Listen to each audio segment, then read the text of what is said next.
Thank you, Speaker. I seem to have the veritable luck of the draw because I'm always battling the dinner clock. But once again, I will try my best to get it in time so that the conversation and the debate is not truncated. This is a rather straightforward, simple, practical, and imminently doable proposal in the context of our discussions on anti-racism and inclusion. It focuses on one sector, but an incredibly important sector which helps Canadians get through ordinary and extraordinary times. I am talking of the charitable and not-for-profit sector. It provides services in every corner of our country. It covers all aspects of life in Canada, from religion to health to culture to poverty to the environment, to name just a few.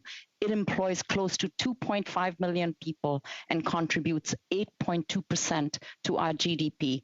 But it suffers from a lack of consistent data collection.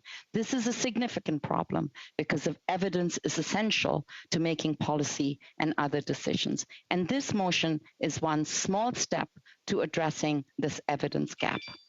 Its focus is on the leadership in the sector. Every not-for-profit in Canada, every charity is governed by appointed or elected directors. They set the mission, they determine priorities, they approve hiring and procurement policies, they decide who gets services and how. If one estimates that every one of these charities and not-for-profits, together about 170,000 organizations, each have an average of 12 directors, we are talking about a governance population of roughly 2 million people who make life-changing decisions that affect Canadians. So who are these people? I know many of them. You likely know many of them too. In fact, many of you are likely on these boards yourself. And the board members, the directors, are smart, well-meaning volunteers who give hours of their time on not-for-profit and charitable boards. But who are they really? The answer is we don't know. In June 2019, the Senate Charities Committee tabled its final report. Buried in the 42 recommendations is one that deserves re-examination given the context of the day. In the report, we took note of the size, scope, and influence of the sector.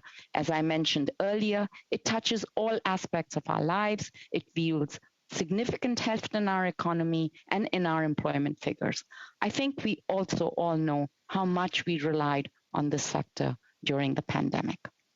But since charities and not-for-profits do not collect data on governance, at least not on a systemic, sector-wide basis, and since the government does not do that either, we don't quite know whether the governance of these essential organizations is inclusive of the many diversities in this country.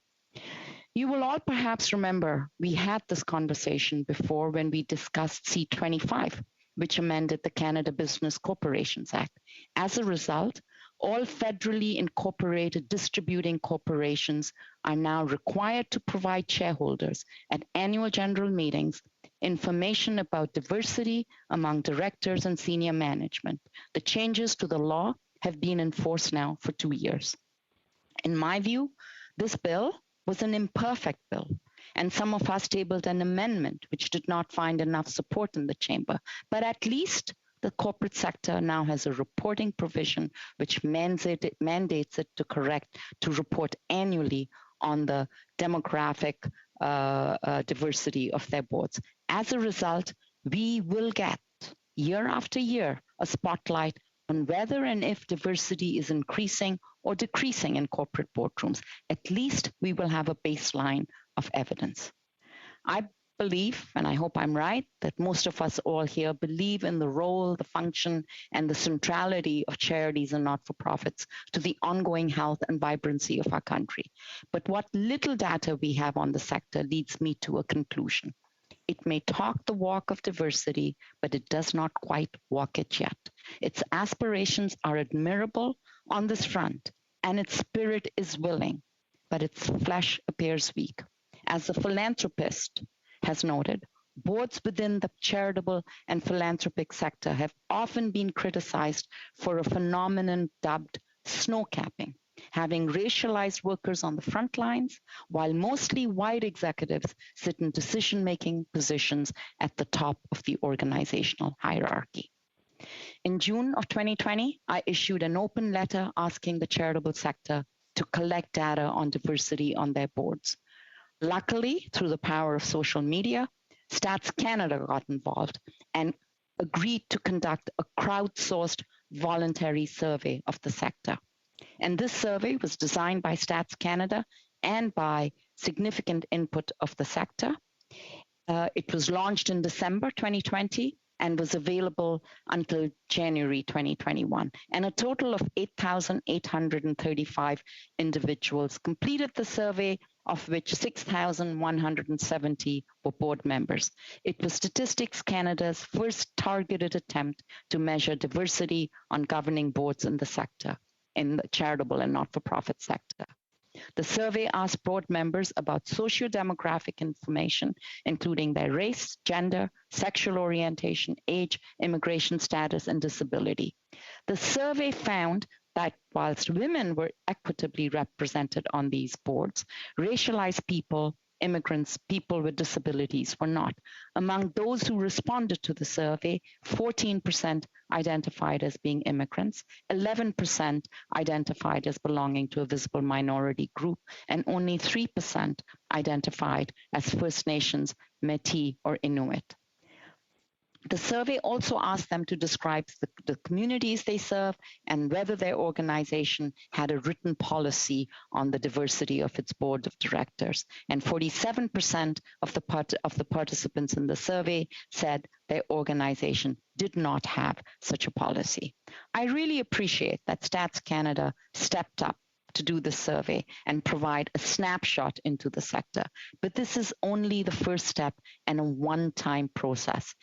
It is also not statistically significant because the data was crowdsourced. We need a way of gathering annual data on diversity in the sector.